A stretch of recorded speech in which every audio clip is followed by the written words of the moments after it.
So my name's Ken Gibb. I'm the person on the slide. And I'd like to thank you, first of all, for joining us this evening. It's very nice weather and there's lots of other things you could be doing. So it's great that you're here to listen to what I think will be a really provocative and stimulating talk about homelessness in Glasgow. Suzanne is going to give. What I want to do first, if you can tolerate me for 5 or 10 minutes, is talk a little bit about the Homelessness Initiative. So if you bear with me, I will try and show you a couple of slides. So we have been working away in the background on this Homelessness Initiative that the university decided essentially last April, May time would be a good thing to be part of its kind of civic role in the new strategy for the university going forward. So my day job is as director of the UK Collaborative Centre for Housing Evidence, which is a multidisciplinary housing research entity, which is trying to influence policy and practice for housing in all parts of the UK. And actually, Suzanne is our theme leader for homelessness. We have a number of themes. So in a sense, I was probably the natural person to contact to be somebody who could be involved in this programme, and I'm delighted to be so. But I should say and be quite categorical that I'm not a homelessness researcher and never have been. I seem to be gradually getting involved in it in different ways now, but that's not to say that I'm expert in the way that Suzanne is absolutely an expert. So this is an attempt by the university to do some things but not to do others. It's absolutely not about trying to seek virtue in our activities. It's meant to be an attempt to work at something which essentially shows how the university how its community as a whole can add value and actually contribute to things that some of the very good work that's already been done, but we're very keen that we don't step on toes, that we don't duplicate efforts, we don't get in the way. But there are things, there are assets that we have in Glasgow University which can be used and exploited to try and make a difference. So we're all about how do we add value to the overall programme to try to end homelessness. And we imagine that what that entails are a number of connected things. Try turn it up a bit. I think it's being maybe easier to move it.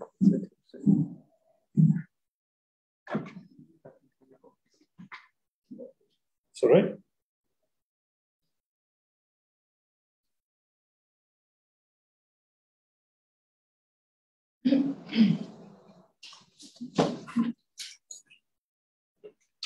I'll raise my voice a little bit until suddenly I miraculously go up in volume. So we think that we can do a number of things. There already is a significant volunteering set of activities pursued in the university, both by students, but by particular parts of the university, like the law school.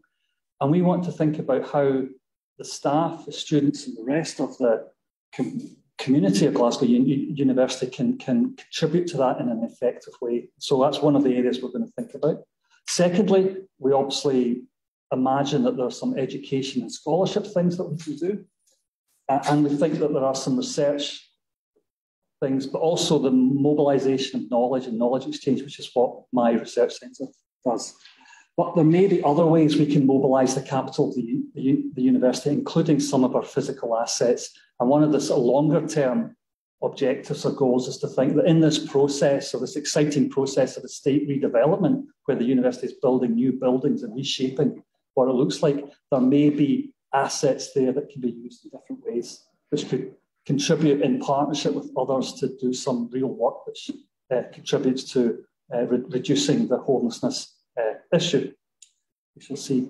So essentially, the organisation began, I guess, properly in January when Cara, who's at the back, joined us and started working with us as our development officer and who kind of holds things together on a day-to-day basis and helps push along the different things we're doing. Jocelyn, who's sitting in the second row as well, is one of our is a researcher working on a project, which I'll talk about in a second. And David, who's also in second row, is kind of working with me, taking a kind of oversight of the whole thing that we're trying to do.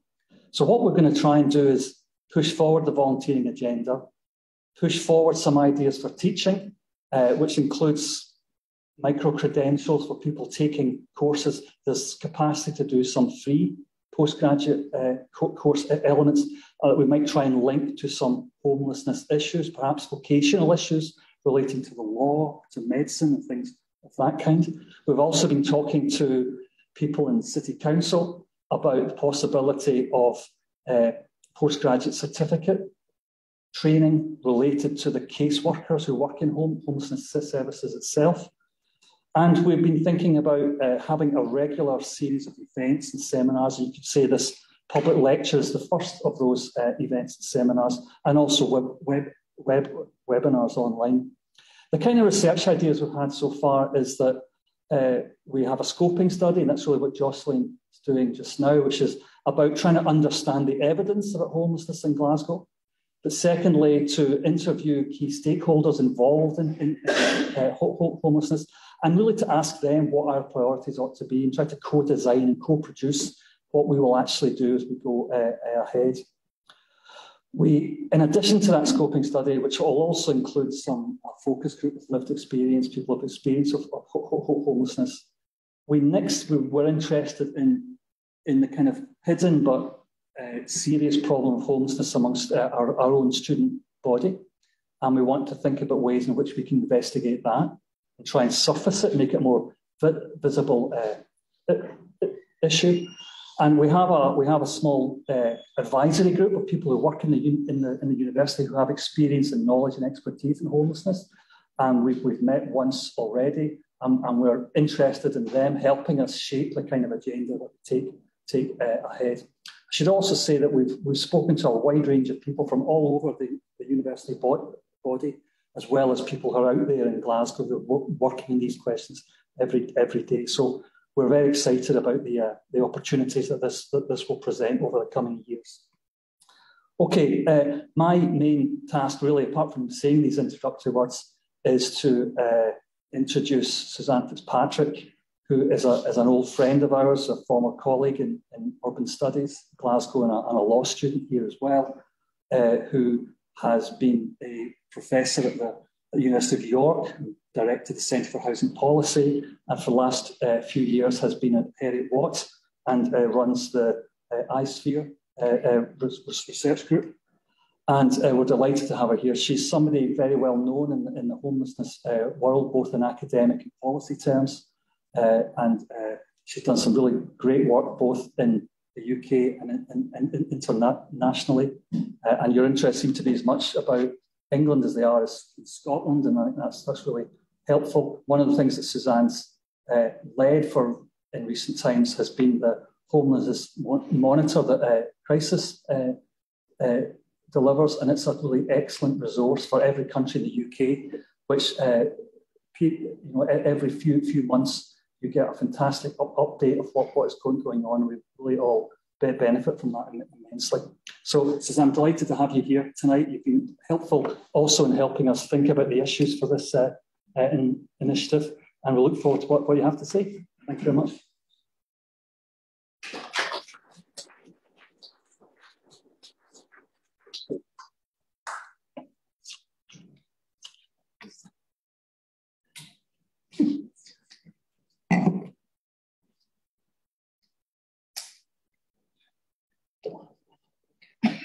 Get a dress on.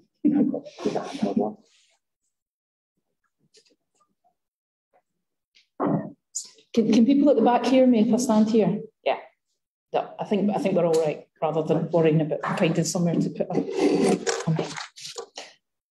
Thanks very much for that introduction, Ken, and also thanks very much for the invitation to come here tonight. I mean, I'm very long history of connection with Glasgow University, and see some old friends in the audience. So it was really lovely to have this opportunity to come and talk about something very close to my heart, which is homelessness in Glasgow. I'm going to just see if I can open up my own slides here. And sorry about this.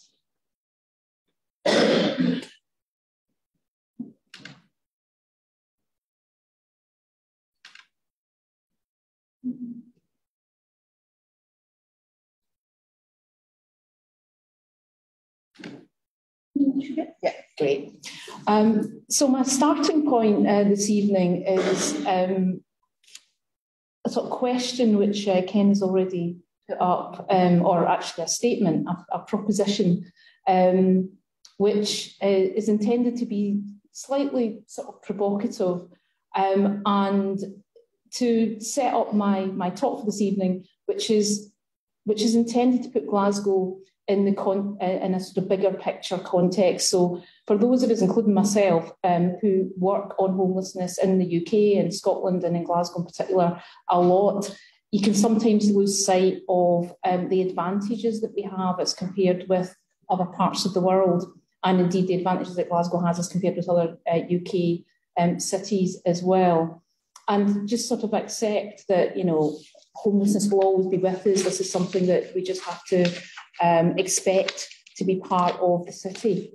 But in fact, my argument to you tonight is that we actually don't have to accept homelessness in Glasgow. We have a lot of advantages, which should mean that the homelessness is you know, brought down to extremely low levels, and depends on how you want to define it, actually ending it in the city is something that is actually, or should be, within our grasp.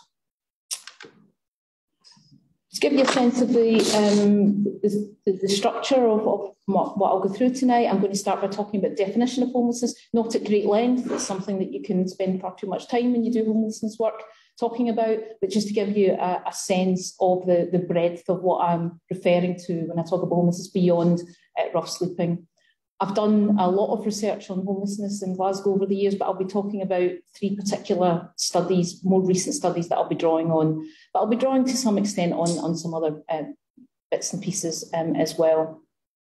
And then we'll get into the meat of the lecture and present to you what I see as Glasgow's advantages, with specific reference to homelessness, why we should have low levels of homelessness in the city, or certainly lower levels than we have. I'll then move on to talk about the explanation from my perspective about why we persistently high levels of at least some forms of homelessness in Glasgow. And I'll wrap up by talking about the impact of COVID-19. Now, as I go through the other elements of the lecture, you'll hear me picking up a lot of mostly positive impacts that the response to the pandemic had on homelessness in Glasgow.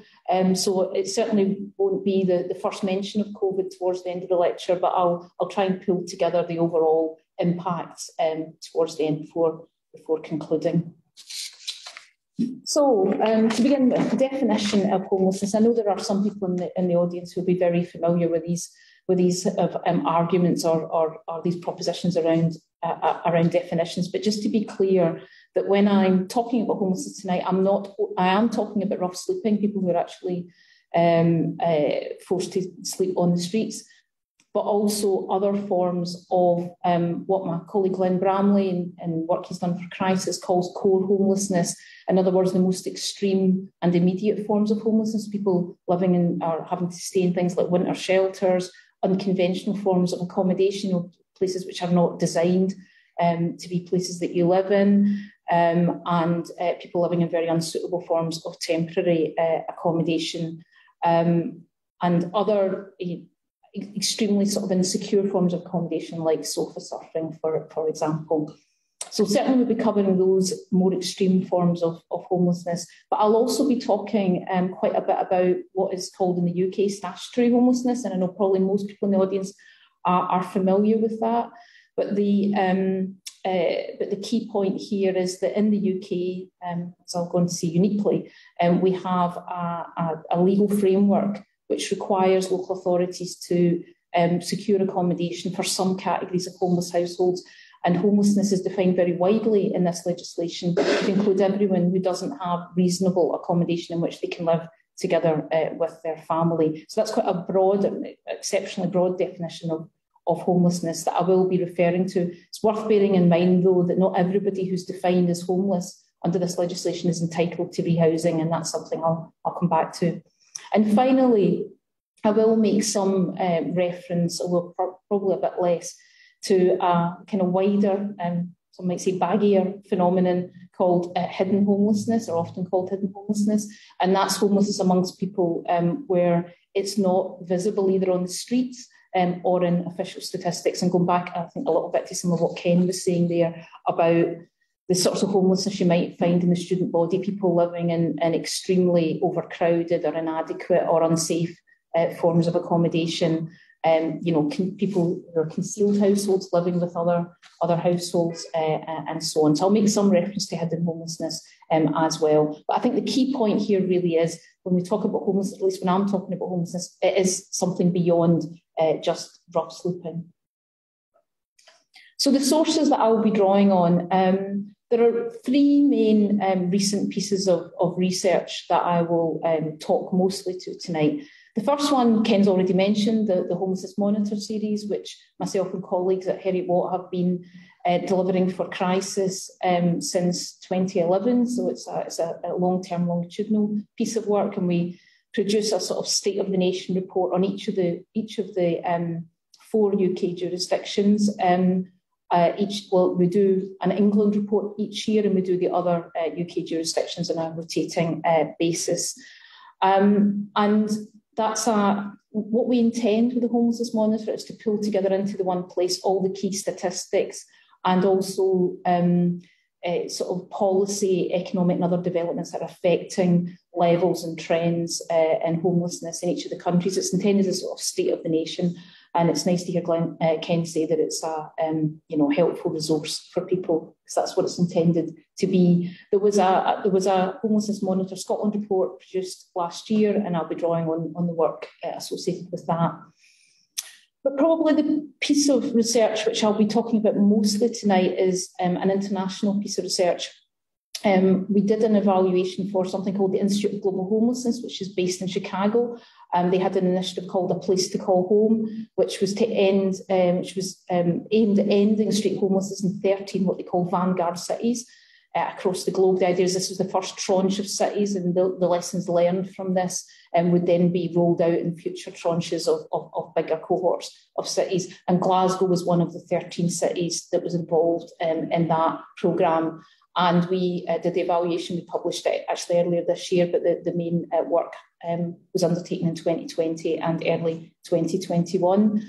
It involved, 13 cities across all 6 continents. There were cities in North and South America, a city in Africa, and a city in Asia, a couple of cities in Australasia, and 2 cities in the UK, Glasgow and Manchester, and also another couple of European cities. So it was genuinely a global type initiative, and it involved, the actual research involved interviews with frontline workers and key informants in all of those cities, and I'll be drawing on the work in Glasgow particularly tonight, but putting Glasgow in that broader context.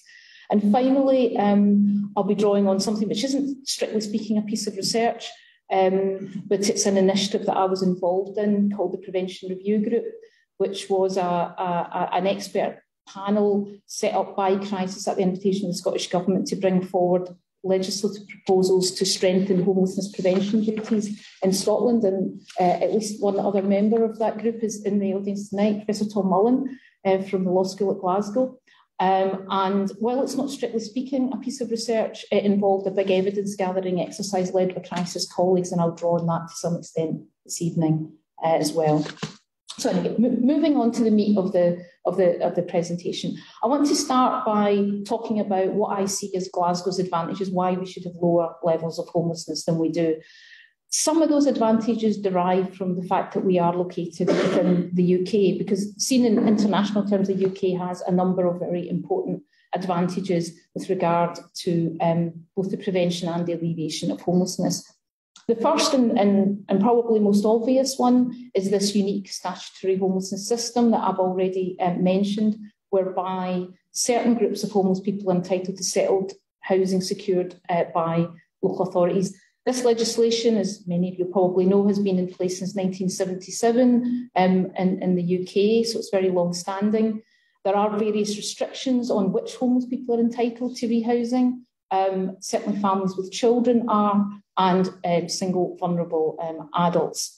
But beyond that, there are variations in different parts of the UK, and in Scotland, the legislation is actually more generous and inclusive than it is elsewhere. It's a point I'll come back to. Another big advantage the UK has in terms of tackling homelessness is the relatively large social housing sector that we have. I mean, it's large relative to many other countries in Europe and elsewhere. And crucially, this social housing is allocated mainly on the basis of housing need. And that might seem obvious, or it certainly seemed obvious to me when I first came into this kind of line of work, that social housing should be allocated on the basis of need, and mostly to people on lower incomes, but it isn't necessarily the case in other European countries. And so on, social housing is often actually, or the poorest groups can be excluded from access to social housing elsewhere. So the fact that we have a very strongly needs-based allocation system for social housing is also very important in terms of homelessness.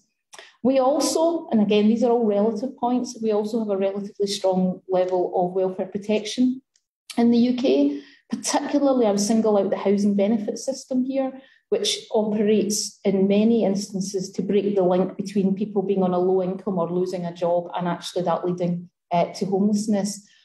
Crucially, our housing benefit system is entitlement-based, unlike, say, Section 8 vouchers in the US, which in some ways are a bit similar to housing benefit, but they're not entitlement-based, so only about a third of people who are eligible for them actually receive them.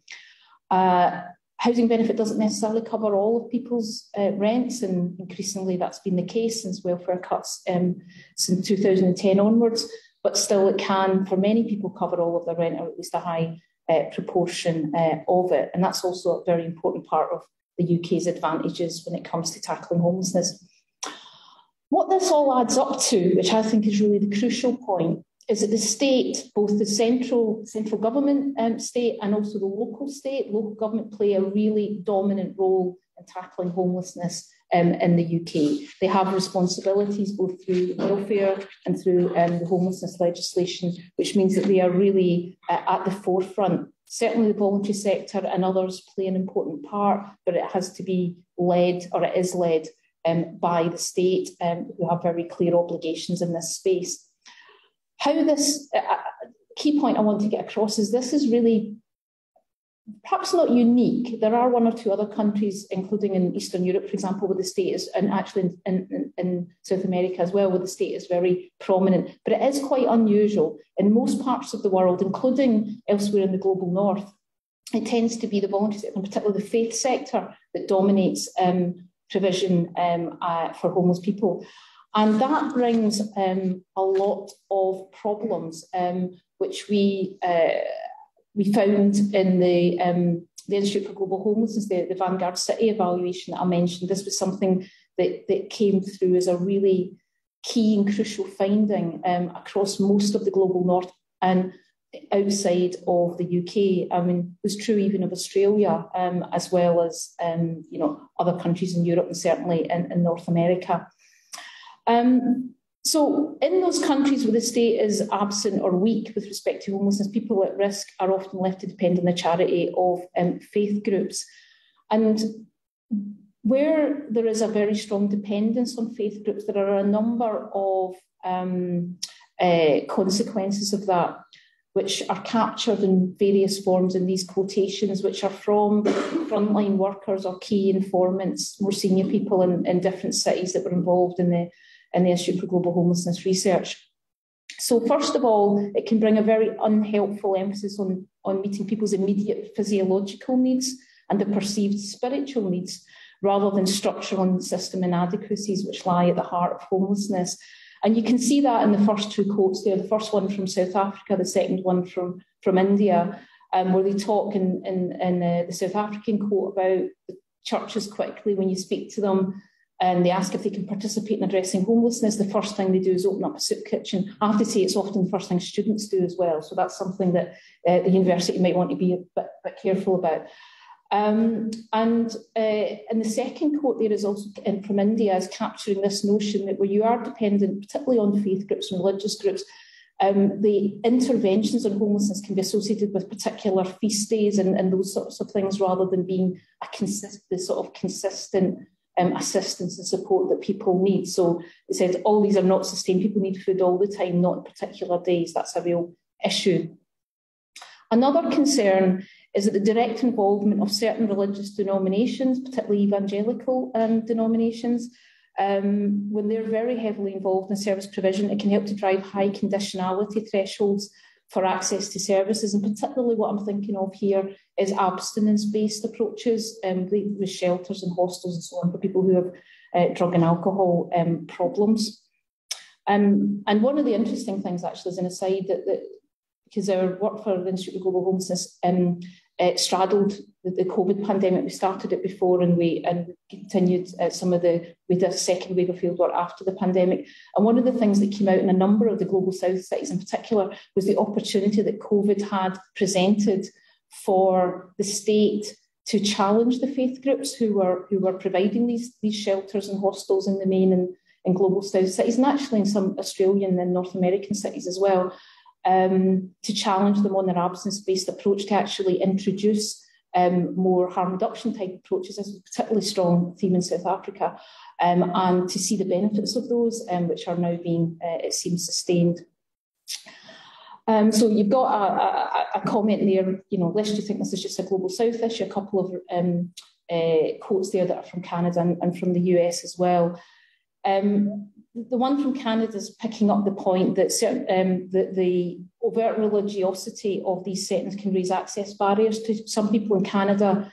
In Edmonton, which is one of the cities, one of the key things that came across there was that 60% of the people who were street homeless in Edmonton were Indigenous people, but almost all the shelters were Christian, usually Catholic, so they were covered in sort of Catholic icons and all the rest of it, and this was really not particularly helpful if you're trying to help Indigenous people who are street homeless.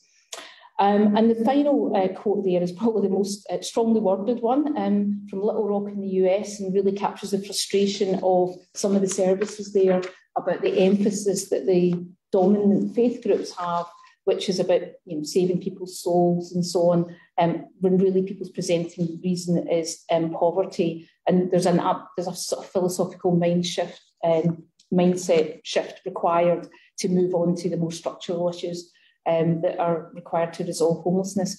And I should say faith groups are involved as well in addressing homelessness issues in the UK, and myself and my colleague Sarah Johnson have looked at this in other research. But the context is quite different because of the dominant role that the state plays. The role of faith groups is often to be supportive of strategies or be involved in strategies which also include secular charities and also include statutory authorities and so on. So it's a very different and often very constructive role that they play. But the point for tonight is that this is a really big advantage that the UK and Glasgow has, that it's the state, not the faith groups, that are in the lead on addressing homelessness. But if you look at Glasgow within the context of the UK, there are also some additional advantages we have. We're nested within a favourable national Scottish policy context, I would say. Scotland for a very long time has had policies on homelessness which are more generous than elsewhere in the UK, but it's been a particular policy priority for about the last sort of 6 or 7 years, so certainly pre-COVID. And some of you will be very familiar with the Ending Homelessness Together Action Plan, which the Scottish Government published in 2018, central to which were, there's a number of key elements of that, but the ones I want to pull out for tonight are rapid rehousing transition plans, which was an emphasis on moving people out of temporary accommodation. Under the statutory homelessness system, people are often moved into temporary accommodation while they await rehousing. And that part of a key element of this Scottish Government policy was to move people through that temporary accommodation and into settled housing much more quickly than they generally have been to date. But also the rollout of something called Housing First, which is aimed at people with more complex support needs who are homeless, and I'll come back to that later in the talk. So we're nested within a more favourable, certainly than elsewhere in the UK policy context. I've already mentioned that the statutory homelessness system is more generous than elsewhere in the UK in Scotland towards particularly single homeless people. So elsewhere in the UK, single homeless people are not entitled to rehousing, whereas they are, generally speaking, in Scotland. And of course, that includes Glasgow. So that's a very considerable advantage. Social housing supply is much stronger in Glasgow than it is in many other UK cities. Certainly in London and the south, where we see the big concentrations of homelessness, but also even as compared with Edinburgh, there's a much stronger supply of social housing. That also connects with the next point, which is that welfare restrictions, which I'm sure most people know have become much harsher since 2010 in the coalition government, particularly restrictions on access to housing benefits have become much harsher. But a lot of those cuts to housing benefits cut less deeply in Glasgow than they do elsewhere, because the housing is cheaper and because more people live in social housing. So things like the overall benefit cap that provides that limits the overall amount of benefit that people can receive is less likely to affect families in Glasgow than in more expensive housing market areas, because the amount of housing benefit they need to cover their rent is less. Also, the Scottish Government has fully mitigated the bedroom tax, which affects people living in social housing down south. Another advantage, which is a more local one in Glasgow, but also in Edinburgh, is that uniquely in the UK, in terms of major cities, uniquely Glasgow and Edinburgh, so not quite unique, but along with Edinburgh, in terms of major cities, we have no reliance in the city anymore on undignified winter shelters for people who are experiencing homelessness. The decision was taken during the COVID pandemic to close Glasgow's winter shelter and replace it with self-contained, it's called a rapid rehousing welcome centre that provides self-contained facilities and rapid move on to more appropriate forms of temporary accommodation. A similar winter shelter in Edinburgh was also closed at the same time, and that's now official Scottish policy, that Scotland free of shelters, which is a fantastic step forward, whereas you have still reliance on these kind of Dickensian models in most English cities, for example. Yet, with all of these advantages, we still have homelessness in Glasgow. And I'm just going to take you through a very sort of small number of slides of statistics. The first one here is on rough sleeping, the most extreme form of homelessness. And this is based on the statutory homelessness system, which allows us to record whether people have slept rough the night before they made a homelessness application, but also whether they've slept rough in the 3 months before they make a homelessness application. And what you can see there, hopefully, is the total numbers for Scotland and the total numbers for Glasgow over the last 3 financial years.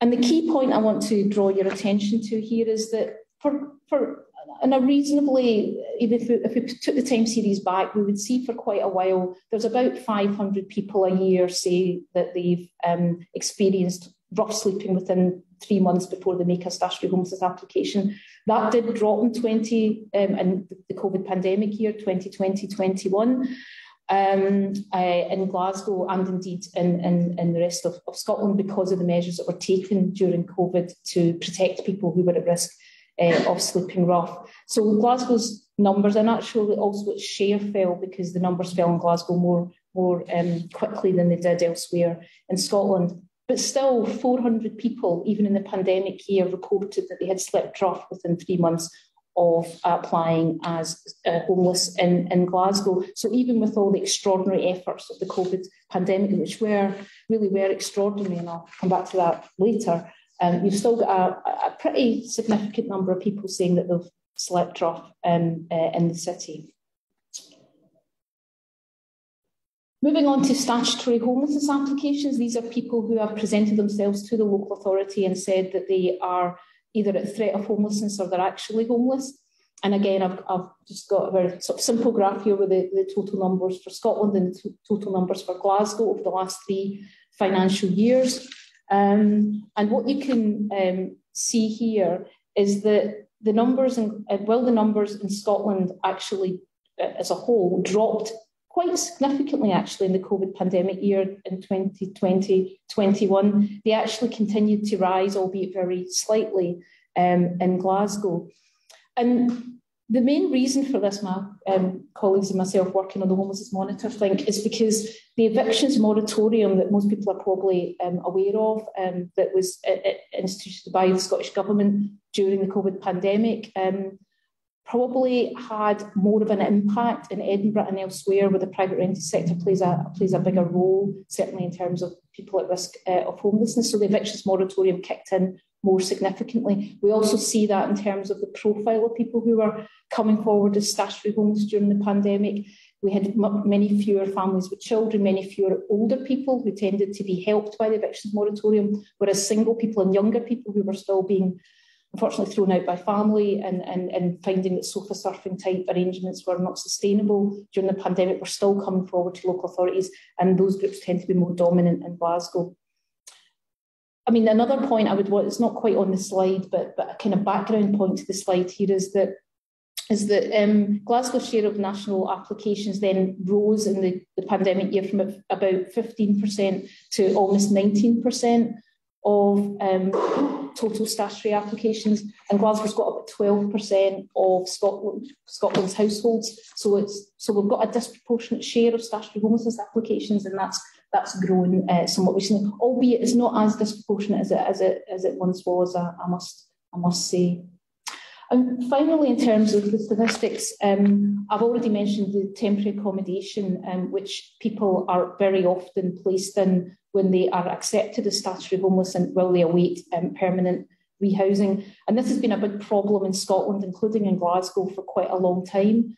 Ever since we abolished what was called the priority need criterion, which excluded single people from access to rehousing, which is something that Scotland did gradually, but kind of completed that programme in 2012. So from 2012, single homeless people as well as families have been entitled to rehousing.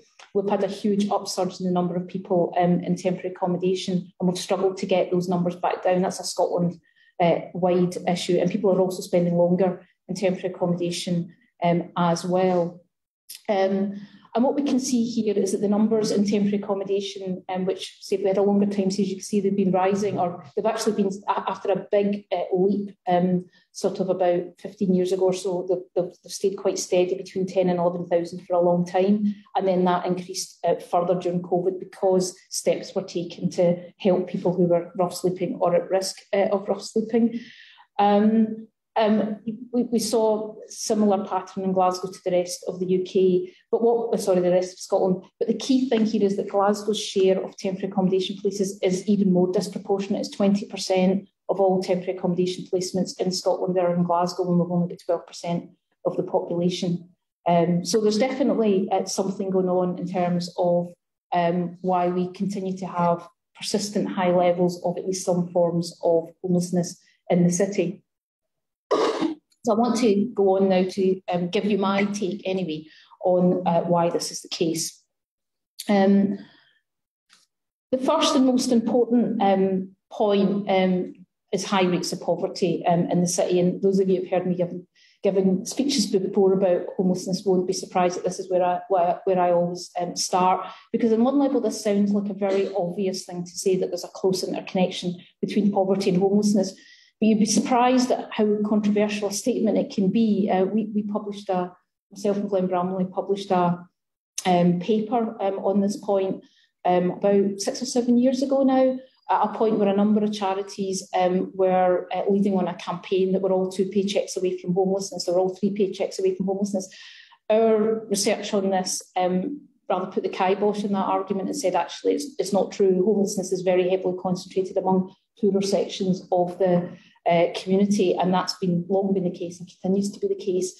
And actually, modelling work that Glenn has done in particular shows that the single most important driver of experiencing homelessness in young adulthood, and most people in the UK who experience homelessness do experience it when they're young adults, is poverty, particularly poverty experienced in childhood. And of course, I'm sure it comes as no surprise that Glasgow has a high concentration of poverty and disadvantage in the city.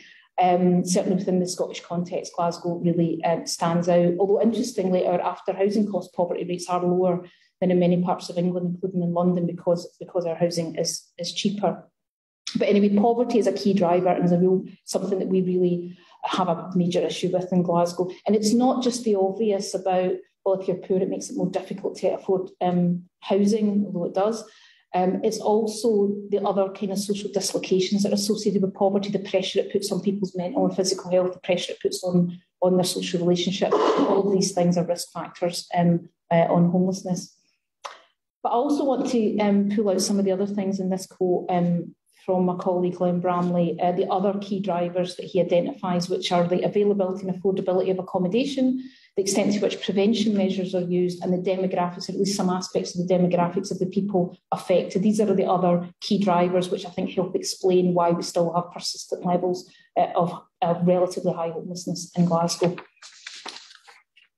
The first one is about, in some ways, is the most curious and the most puzzling, which is about access to settled housing. This should not be difficult in Glasgow. We have a large social housing sector allocated mostly on the basis of housing need.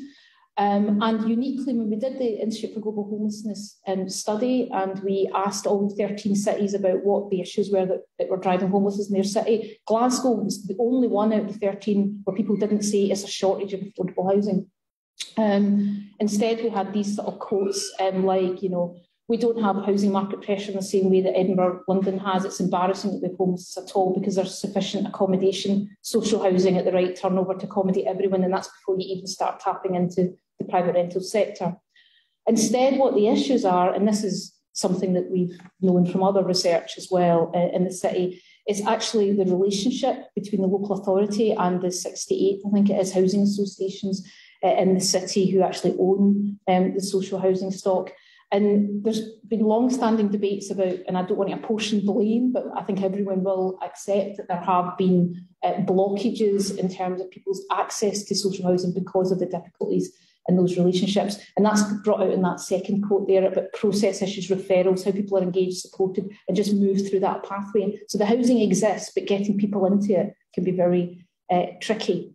That said, even pre-COVID, we did hear that there had been significant improvements. There had been sort of local lettings initiatives dividing the city up into kind of geographical, I think it was 9 geographical communities, with the housing associations in that locality and the local authority working together really intensively to try and unblock these issues, and with really some level of success. And then that was really turbocharged by what happened in the COVID pandemic, because after social housing lettings really dried up in the very early period of the pandemic, particularly housing association lettings, as people struggled to kind of find new ways, safe ways of working.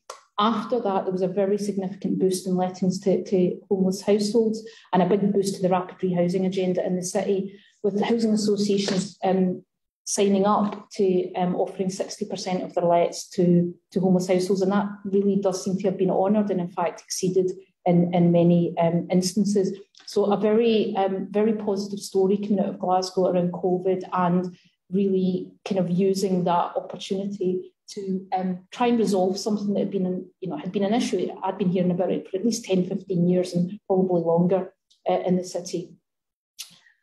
But another issue, which definitely I can apportion blame here, this is definitely the local authorities issue, which is failure to provide temporary accommodation in the city. And this is a matter of public record and admission by the City Council. I mentioned earlier that, certainly since 2012, but actually even before that, for most homeless people, the City Council, as with all other local authorities in Scotland, had a statutory duty to provide temporary accommodation to people who were homeless while they awaited rehousing. But it's a matter of public record that the Glasgow City Council routinely failed to deliver fulfil this statutory duty to single homeless people. I don't think there's cases of families, but I think with single homeless people, and people were routinely turned away on the basis that there was no accommodation available, even though that was a flagrant kind of breach of statutory duty. To be fair to Glasgow, it's not the only local authority in Scotland that did this, but it was certainly the most well publicised one. And this changed overnight with COVID. The local authority opened up substantial volume of new temporary accommodation not just in emergency hotels, but also in temporary furnished flats in the Glasgow City Council stock and with the Cooperation of Housing Associations as well. And it started to fulfil its statutory duty. And that's captured by these frontline workers who actually worked for Glasgow City Council, who commented on the dramatic change in emphasis to ensure that everybody's accommodated. Whereas before COVID, and you're talking, in February 2020, so just before, it was fairly normal numerous times a day to have to say to a client that we couldn't source them any form of emergency accommodation because there wasn't any available, and there's a lot more available now. And then another person makes the same point that it used to be very difficult to get your clients into a temporary furnished flat, but now it's a lot faster. It's made a huge difference. So that's something else that COVID has really unblocked. But another long-standing issue which affects Glasgow, but is an issue across Scotland, is inadequate attention to homelessness prevention. And in a sense, I think this is almost Scotland being a victim of its own success, in that we have relied, to my mind anyway, on the very strong statutory safety net we have for people once they're homeless. We have a kind of generous and inclusive statutory safety net, which means that everyone is entitled to temporary and permanent accommodation. Not that that's always fulfilled, but the entitlements are there, and we have relied on that. But what we've not been as good at is trying to find ways to stop people becoming homeless in the first place. And in that respect, I think we have lagged behind England and Wales, where new legislation in 2014 in Wales and 2017 in England introduced new statutory duties, particularly in local authorities, but also in other public bodies, to do more to help prevent homelessness. But that's something that Scotland hasn't done as yet. But I mentioned at the beginning that one of my sources tonight was the work done by the Prevention Review Group, the group that Tom Mullen also sat on, and a number of other colleagues, that was convened by Crisis to bring forward recommendations to strengthen those homelessness prevention duties in Scotland, and also crucially to extend them to other public bodies, so not just local authorities, housing and homelessness sections, but also children's services, also health and social care services, also prisons, police, social landlords and so on. Because one of the things that we found in our research, and other researchers have found, is that if you really want to prevent homelessness, particularly in a more upstream way, many other parts of the public sector are in touch with people at risk of homelessness well before those people will present themselves to a local authority homelessness or housing options team. So if we really want to prevent homelessness, we need to get those other public services involved. So some of the recommendations of the group focus on that, but we also have made recommendations about extending the duty for local authorities to try and prevent homelessness from its current window, which is 2 months. If people are allowed to become homeless within the next 2 months, local authorities have duties to a 6-month time window, and also a range of other recommendations about strengthening those duties, and also giving people enhanced reviews and appeals rights.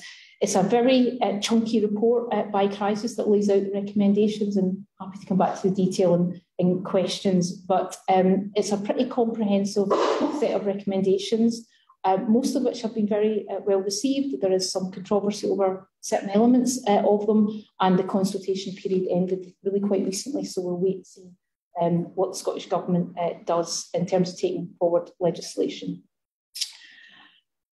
The last couple of points I want to make by way of explanation relates to the kind of, in broad terms, the demographics of people who are at risk of homelessness. There's a substantial minority of homeless people, particularly single homeless people, that experience complex support needs. In other words, they might have issues with things like mental health, substance misuse problems, physical health problems, and so on. And this is particularly prevalent among single homeless people, and particularly so people who experience rough sleeping. Most people who are UK born who experience rough sleeping in the UK will have complex support needs of some kind. It's different for migrants to the UK who may be experiencing homelessness because they've got no recourse to public funds. But for UK born people, it tends to be as a result not just of housing and poverty issues, but other issues as well.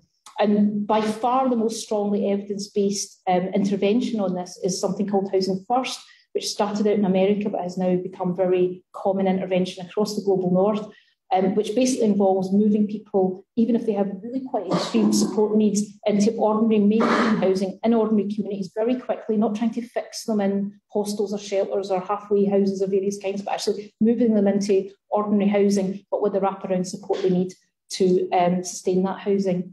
We have got a national Pathfinder programme now in Scotland, and it has been, I would judge it to be very successful. My colleague Sarah Johnson is leading the national evaluation on it. There's been almost 600 tenancies started up to September 21, and 84% tenancy sustainment rate, which is comparable with international norms on this. Bear in mind, these are people largely with quite extreme complex support needs who've usually been homeless for many years, who've found it difficult to sustain any other form of accommodation. So it's a pretty remarkable level of success, and 40% of those are in Glasgow with similar success rates. But this is still a pretty new initiative, and it's still to be fully rolled out. There's many people who benefit from Housing First who haven't yet had it or had the opportunity to be part of that programme. And finally, another key concern in Glasgow, which particularly feeds into issues around the most extreme forms of homelessness and destitution, rough sleeping and street homelessness, are people with no recourse to public funds. I mean, as most people are probably aware, Glasgow is a dispersal area, or has been a dispersal area under the asylum scheme. So we do in the city have a relatively high concentration of people who are appeals rights exhausted through the asylum system, but also other people who, for various reasons, don't have access to public funds. People who are EA migrants, for example, who haven't got settled status and so on. During the COVID pandemic, there was help given to these groups to accommodate them on an emergency basis and provide support and so on. But as we come out of the public emergency, the legal basis for that becomes much trickier. But there is a really important initiative now. Again, it's a Scotland-wide initiative, but Glasgow is very important within it, called Fairway Scotland, which started off in the voluntary sector but has been supported by the Scottish Government, COSLA and so on, to provide a route map to end homelessness and destitution among this group in Scotland by providing access to accommodation, support and legal advice. This initiative is just starting. My colleague Beth Watts is leading the evaluation of it, so we will see how successful it is. But it could provide a model for the rest of the UK. Joseph Ritchie Foundation is funding the evaluation of it for that reason. And we could potentially see the end of rough sleeping among a group who hitherto have been extremely difficult to help. So those are my kind of explanations, in a sense, why Glasgow still has high levels of homelessness. We have concentrated poverty in the city. We have to date had a big, affordable housing sector that homeless people often found it very difficult to actually access. We've failed to deliver on our duties to provide temporary accommodation to homeless people. And we haven't done enough to prevent, as well as sort of helping people move out of homelessness more quickly, which we've not been as good at as we could have been. We've also been pretty poor at preventing people becoming homeless in the first place. We've also not done enough for two really specific groups, people with complex needs and people with no recourse to public funds. So I think there's a range of reasons why we still have these high levels of homelessness. But what I've also alluded to throughout the presentation is the positive impact that the response to COVID has had across a lot of these issues. And it's really worth emphasising this from the point of view of the International Institute for Global Homelessness research that we did. The UK, not just Glasgow, but the UK stood out from all of the other countries that we looked at. Even Australia was the only Australian cities we looked at, Sydney and Adelaide. They were the only ones that came close in terms of the effect, the speed, the effectiveness, the humanity of the interventions that were taken to protect people who were sleeping rough or at risk of sleeping rough.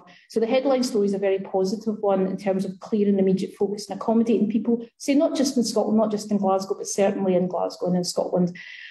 Helping people who are sleeping rough, closing down the night shelters, moving people into safer spaces, intensive joint working between the Scottish Government, local authorities and the third sector, who really stepped up very quickly and did a remarkable job, rapidly mobilised additional funding and so on, and the inclusion of people with no recourse to public funds in that initiative was also extremely important. And a lot of the very most impressive work happened in Glasgow and Edinburgh in the city centres, where key agencies worked extremely quickly to get people into accommodation.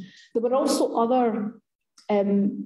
other initiatives that were taken on board, or initiatives some of which were already in train pre-COVID, but were accelerated during COVID. So there was a reconfiguration in Glasgow of outreach services and specialist health services to be more outreach, to go to where people are, and also to be reconfigured from sort of rough sleeping services to more complex needs services, recognising the other issues that people tend to have. There was a multi-agency hub for people at risk of rough sleeping, which again was in train pre-COVID, but was opened during COVID. And the big boost in lettings to homeless people I've mentioned already. And in combination, these initiatives kept infection rates among homeless people very low during the pandemic. And again, this is a UK-wide phenomenon, I must say. The UK did do very well on this. But there are a couple of, the quotations here do capture the positives, but also some of the really significant challenges that there were, particularly early in the pandemic. Some of you will be aware that there were commercial hotels in the city centre that were taken over really quite quickly. I think there was 3 of them, and large numbers of people were moved into those hotel rooms very quickly with insufficient support. So I would say for the first at least month or 6 weeks, those hotels were very scary places. They had very large numbers of, the person describes it there as addicts under the one roof with insufficient support. People were in each other's rooms, big mental health issues. There were sexual assaults. There were actually drug deaths. It just wasn't a safe environment. It wasn't a healthy environment. At the early stages, it was really quite frightening. But the City Council and actually the police played a really important role in this as well. Things improved as the lockdown went on, but it was very difficult at the beginning. I mean, that was partly with the speed at which people moved. They weren't able to get all the supports in as quickly as really they were needed, but it did improve. Looking forward and looking at what's happened subsequently, the message both from the Institute for Global Homelessness Research, but also the most recent Homelessness Monitor, is an overwhelmingly positive one of the impact that the COVID pandemic has had in Scotland, but in Glasgow, particularly with respect to homelessness responses. I mean, that second quote there really captures it. You think to yourself, God, if we hadn't had COVID, where would we be? It really was. It was so pivotal to unblocking some of these things about temporary and settled accommodation. Another positive comment there by not a frontline worker, a more senior representative, saying that what it's meant is there's no longer any shelter or shared communal sleeping in Glasgow, and fingers crossed, I don't think we'll see the return of that in Glasgow. People really feel that there was a kind of Rubicon that's been crossed and we won't go backwards. And the final quote there again from a more sort of senior sort of strategic level person, saying, recognising the much better level of multi-agency working that was introduced under the pandemic, and feeling that has really reached a level where they don't expect it to go backwards. It's ramped up and they feel it will be sustained. I should say we gathered this data in 2021. There might be people in the audience who are close to the front line and say that things have unravelled since then, but certainly at the point when we were doing the research, people were optimistic that these local level positive initiatives would be sustained. So to conclude, and it's I suppose in some sense it's a bit of a bold conclusion, but it actually is based on a quote from one of the people that or one of the quotes that I've already used in this presentation. There is actually less excuse for homelessness in Glasgow than almost any other city in the global north. I would say probably any other city in the world, just about, because the UK is in a better position than any other country, just about. And within the UK context, Glasgow is in an especially advantaged position in terms of statutory framework, the social housing, the access to social housing, the welfare protections and the other local initiatives. So we have plenty of advantages, but we haven't fully exploited them all as yet, and that's why we still have homelessness. We have an array of promising initiatives, and COVID has brought substantial benefits for sure, and hopefully those will be sustained. But there is much left to be done to end homelessness in Glasgow. And the role of the Glasgow Alliance, which I've not mentioned as yet, but is very important, is going to be pivotal to this. For those of you who are not familiar with the Glasgow Alliance to End Homelessness, this is there was a key strategic change made in February 2020, so just before COVID hit, to set up this, what they call an alliance structure of voluntary sector partners and the Health and Social Care Partnership to jointly commission £23 million of homelessness-related services a year in the city, rather than the City Council kind of individually commissioning each of these. This is a really important and major kind of strategic change in the city, and has been looked at very closely by lots of other cities actually across the world. Are very interested in the success or otherwise of the Glasgow Alliance model. It was because it was hit by the COVID pandemic, and it was a little bit, it was too early stages for us to really capture the impact of it in the bits of research I've been talking about. But going forward, they have the goal, they have the responsibility to end homelessness in Glasgow by 2030. And I suppose my argument is, with all the advantages the city has, that is something that should be achievable, because if not here, then where? Thanks very much.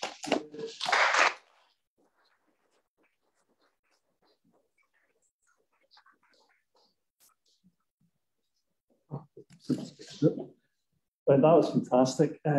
We have about up to 15 minutes for questions. Cara's got a microphone. If you have got any questions you'd like to ask, please put your hand up. Maybe say who you are as well. So that you can other side.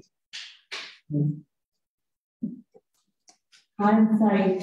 I've done lots of things, but I've run volunteer roles. Right. One quick question. I'm looking at the slides. Yeah, I assume that can be there. Well, I was just checking.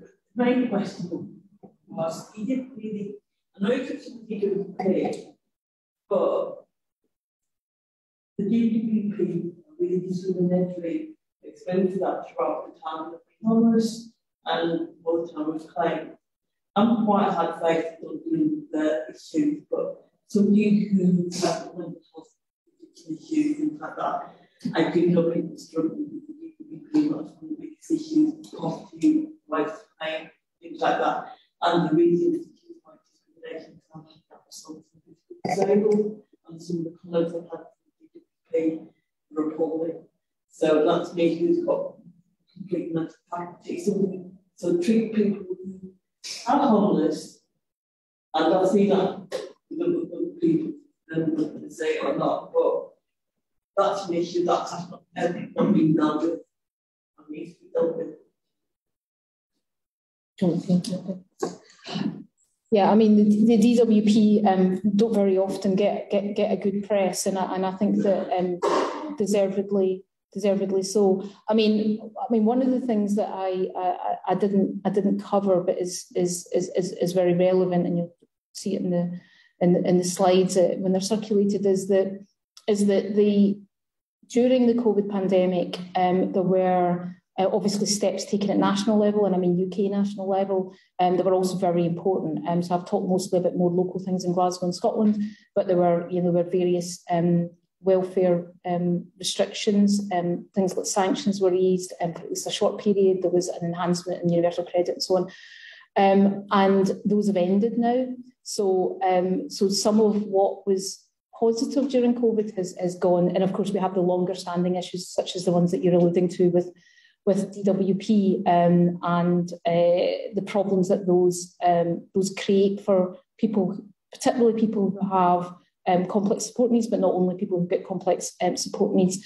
I suppose I would make 2 points actually. One, which is based on another bit of research that I've done, nothing to do with this actually tonight, but I also did a study called Destitution in the UK, and I was absolutely astonished that when we did the last Destitution in the UK study, which we did just as in the kind of early part of the first lockdown, DWP got a really surprisingly good press from the people that we interviewed, and it's because they changed their approach, at least in that early COVID period, because sanctions were suspended for a period, deductions were suspended for a period, and they also went to a "don't call me up, we'll call you." So unlike local authorities, DWP got a very good press at that point. Now, whether that was a universal experience and whether it has been sustained is another matter. But certainly, DWP are very often problematic. I suppose my point is a relative one, relative to what we find in other parts of the world. There is still a stronger welfare intervention, not just for homeless people, but for people living in poverty generally. That's not at all to dismiss the very big issues there are with the attitude, the processes, the accessibility, and all the other issues there are with DWP. But it's very often even worse elsewhere, is what I would say. Welfare rights is very good, but welfare rights very good. It's the whole process of the process, yeah, absolutely. Process you have to go to prove that you're not well. Oh yeah, the way you're treated. Yeah. I am very experienced about complaints that have put in about the attitude towards me and my husband. And it's not that, it's something with homeless. It's held those things that people honestly can't, it's hard work. But having possibly you can pay, find what you're actually entitled to. And everything else, the attitude, poverty, stress, and everything else, and that's just that. There's more of underlying discrimination from the DWP staff experienced it, but see it towards people as well. And it's institutionalised. I've seen it with council workers and everything. So it's very hard work being homeless, being disabled, being ill.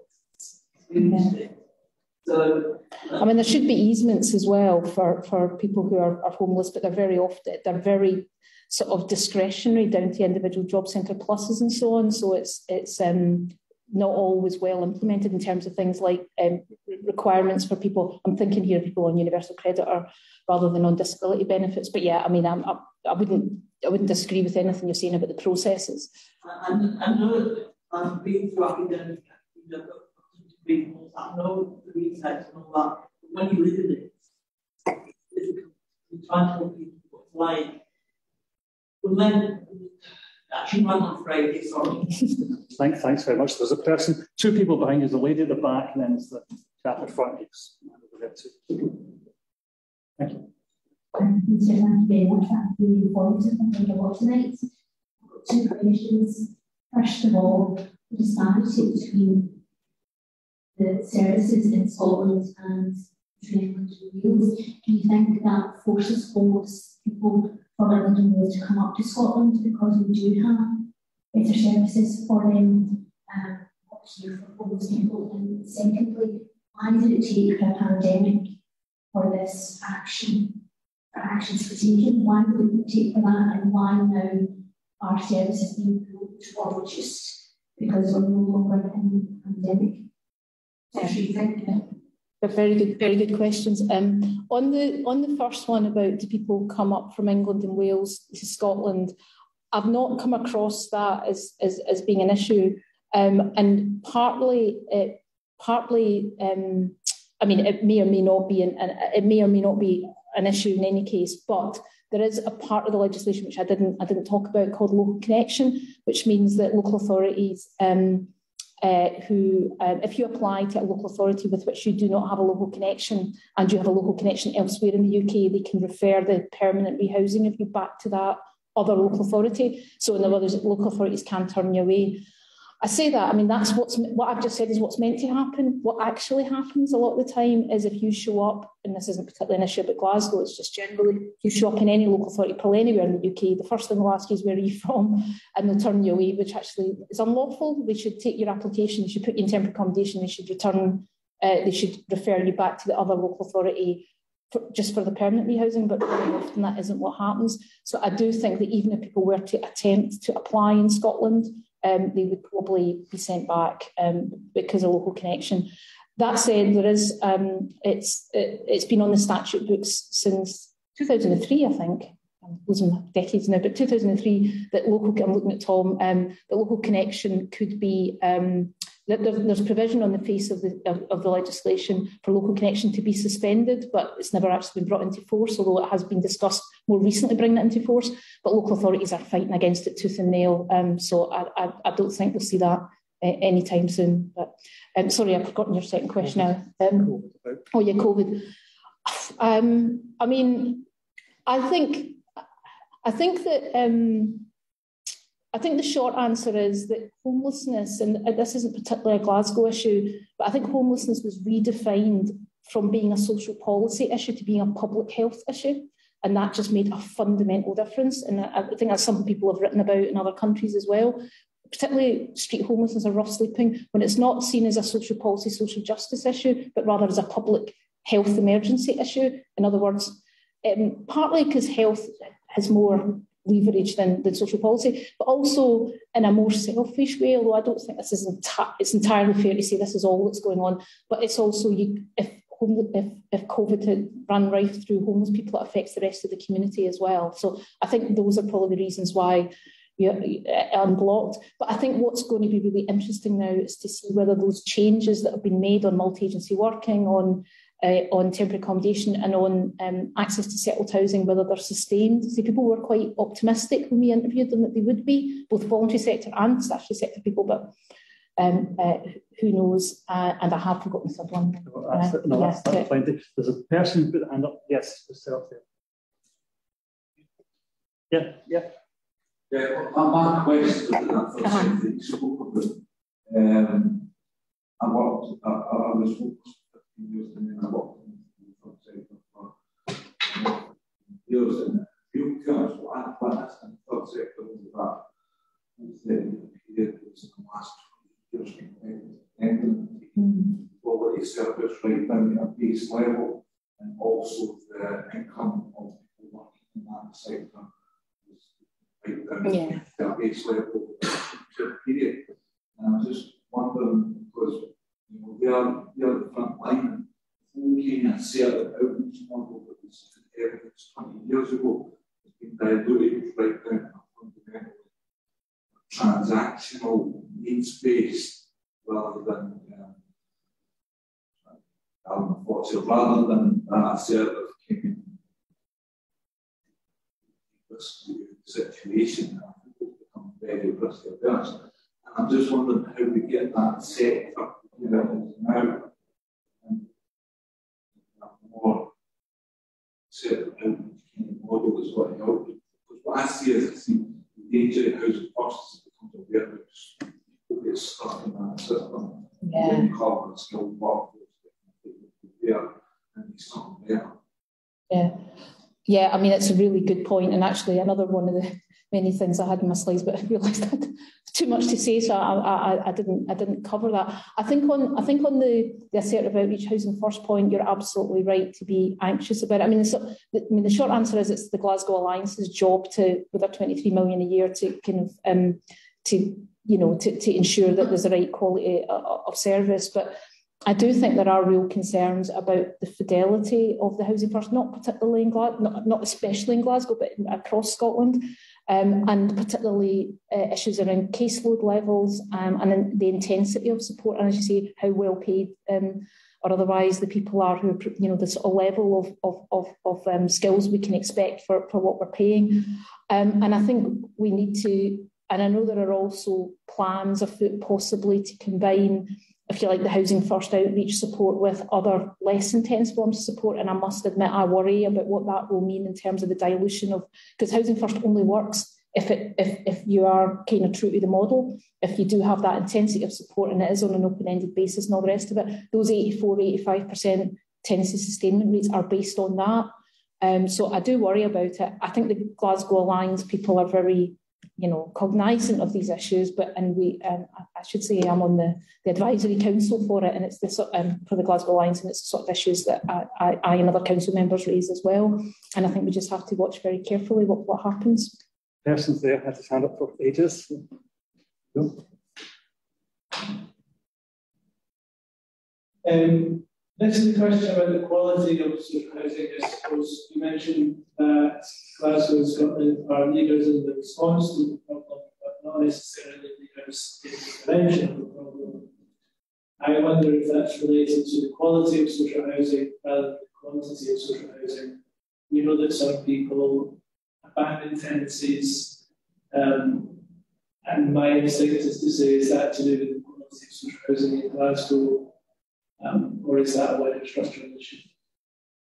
I'll maybe let Ken pick up on the point of quality, but on the point of prevention, I do think that there's, I actually do think that social housing is a big part of the story there. I think we have been relying on access to social, or the existence of the social housing sector and the scale of it, together with the statutory homelessness system. That's made us not as keen to explore ways of preventing homelessness. It's like, you know, helping people stay where they are, where that's appropriate, and helping people move on where it's appropriate in the private rented sector and so on. I do think it plays a role. I think abandonment of social housing tenancies is for sure a really big issue in homelessness. I think some of that will be about quality, but I think a lot of it's about the lack of support, going back to the last question about people not getting the support that they need to sustain the housing. And another concern in Glasgow, again, not just in Glasgow, but elsewhere, is that the kind of intensity of floating support that people, even who don't need full housing first model, but they do need a bit of help, is often absent. And I think that's a big concern. Well, I'd say a couple of things, I suppose. I mean, it's about the interaction, the quality of the stock, but also the quality of housing management as well, and how that goes on an ongoing basis. And I think on the quality of the stock side, the housing stock has been massively improved in Glasgow over the last 20 years. A huge investment through the Wheatley Group and Glasgow Housing Association, but also just the statutory requirements to meet the social housing quality standard over a period of time has had a big impact. And there is still a massive investment programme, most of it funded by the housing associations themselves on their property. And there's an expectation that they must carry on with that. That's not to say there aren't problematic neighbourhoods or specific units, but I think to be honest, most of the quality problems are in the private rented sector, not in the social rented sector. And I think that's the reality. But I think the management issue is a really difficult one, and that's not been helped by COVID either. So I would be cautious about it. I think is where I'm coming from. There's a lady next to you had a question as well, and then we've got one left. I think the chap here will come back to you. Yeah. There's just one. Okay, there's one over there. We'll get those two. Sorry, it's kind of drawing on from that point. I don't know about the whole sector, but I know a little bit about the asylum sector of housing business. Do you have questions or anything that should be put in place about the way that contracting is given to housing associations, and that it's often a bid to the bottom to get that, which would then have a knock-on effect on the quality of housing and often leads to evictions for tenants who don't have any resource to pick ones. And then there's kind of almost a reliance on the third sector to pick that up because the council don't have an obligation to. Is that a danger, or is that a reflection of how good our third sector can be? Sorry, this question. Yeah, I mean, I do think it's an important comment. I mean, I don't have. I must say, I'm not an expert on commissioning practices. I do think that's the big change that the Alliance is meant to be bringing. But of course, that doesn't mean to say that these issues in terms of the pressure on costs and the implications for that in terms of the quality and volume of support is not going to be a continuing issue. I think it is. I mentioned really quite briefly this Fairway Scotland initiative, which I think is going to be very important, particularly for people for whom they really are appeal rights exhausted. The legal advice and so on gets us into a place where actually there really is no way of accessing housing benefit or accessing statutory housing or homelessness assistance. And there's some really innovative stuff in there about having resources which are clean of public funds, either actually some of them through the housing association movement, but some through charitable and philanthropic organisations and so on. And actually housing is the key problem there, because what the people that work in this sector tell me, I'm not expert in this, but I've been in conversations with people about this, is that other forms of support, whether it be legal advice or other things, can be got. I think it's really the toughest nut to crack is housing. So the Fairway Scotland, a lot of the work there is about how do we find access to, mainstream tenancies, but also various shared and community hosting options and things like that for people for whom there really is no way to access housing benefit, which makes it very difficult for them to have any social housing, any form of housing. So I don't have an answer on your commissioning point, but I do think that this is a really important and interesting initiative that's been kicked off with the support of the Scottish Government and the Convention of Scottish Local Authorities, as well as the voluntary sector. And let's see how well they all work together to try and resolve this issue. Okay, let's do two last questions then. Let chat there and it's yourself as well. Let me take two questions first. Yeah. And I'll answer them. Yeah. On your own personal capacity, but this lady's husband. Now, I've suffered periodic bouts of depression for most of my adult life, and I've been punished on numerous occasions. At all these three homes, I didn't have a family structure behind me to help with me, but not everybody's got that. I was trying to help a member of my family recently because they suffer from autism. And I looked and I researched and I found out that I had some questions about myself regarding this. Bear with me a minute. Now, the thing is that I done what's called an AQ test, which is there's a good bloke from Cambridge University who runs some stuff on autism, and it came out that I scored 40 out of 50 on an AQ test, so I'm quite autistic, but very, very high functioning. And my concern is that there are a lot of people, you've heard of the expression there, that by the grace of God go I.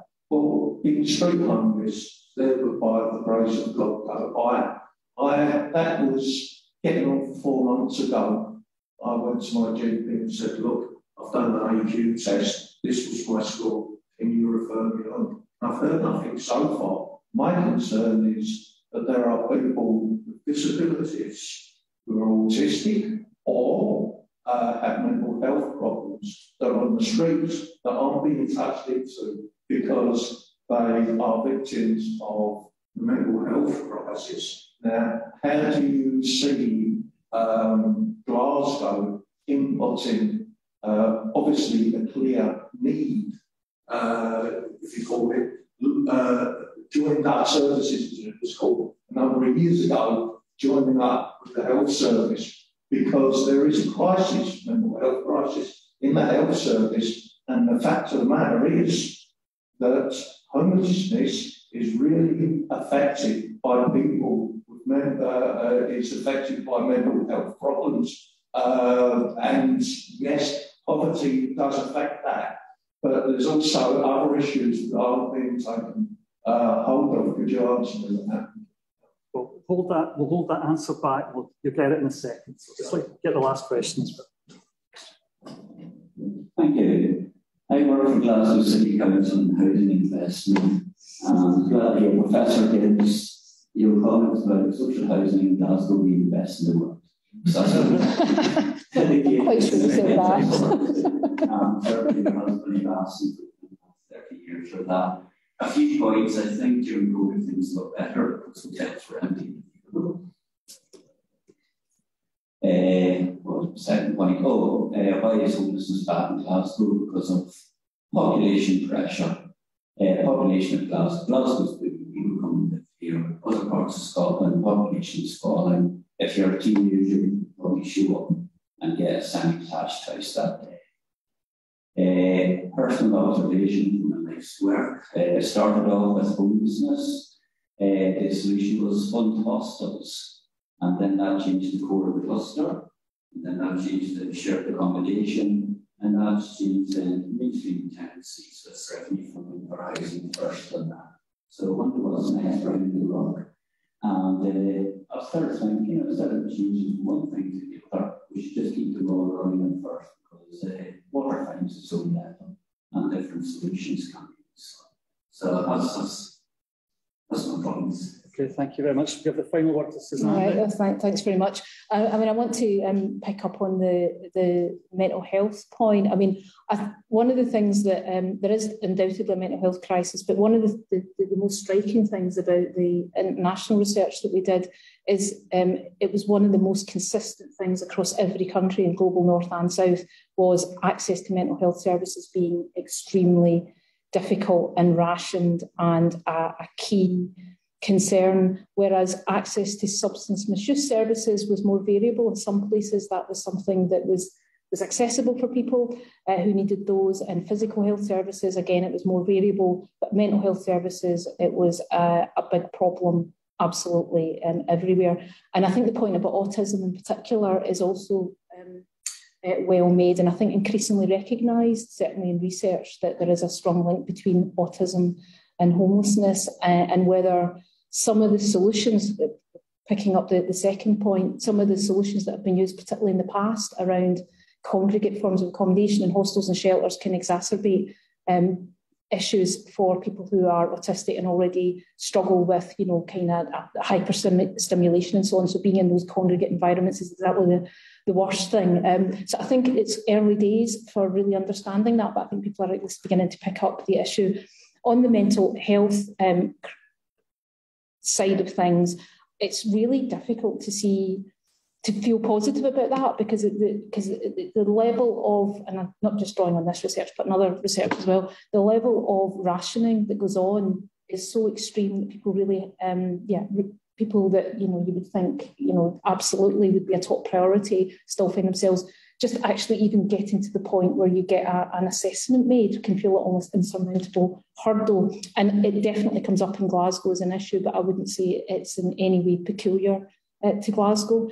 I think what came up as more of an issue in Glasgow is access to substance misuse services before the recent refresh of the strategy and additional money being put in had really declined significantly. And most people probably know Glasgow's got a particularly big issue with drug deaths, a really horrific record of drug deaths. And I think declining access to those services is a big part of the problem. So Glasgow hasn't solved homelessness. I just think we have less excuse than other places because we have lots of levers and advantages that other cities don't have, and we should do more to make the most of them.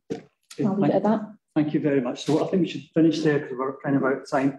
I'd like to thank Suzanne very much for this evening, for a fantastic kind of framework, which is going to help us in this fantastic. We will crib it mercilessly. Thank you all very much for the questions and for the discussions. Really interesting. And please stay in touch with us. We will continue to have events and activities and hopefully do things which you'll find of value. So thanks again, Suzanne.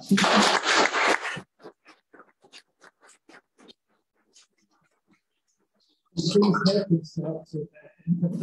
drinking food is left as well. Thank you. No,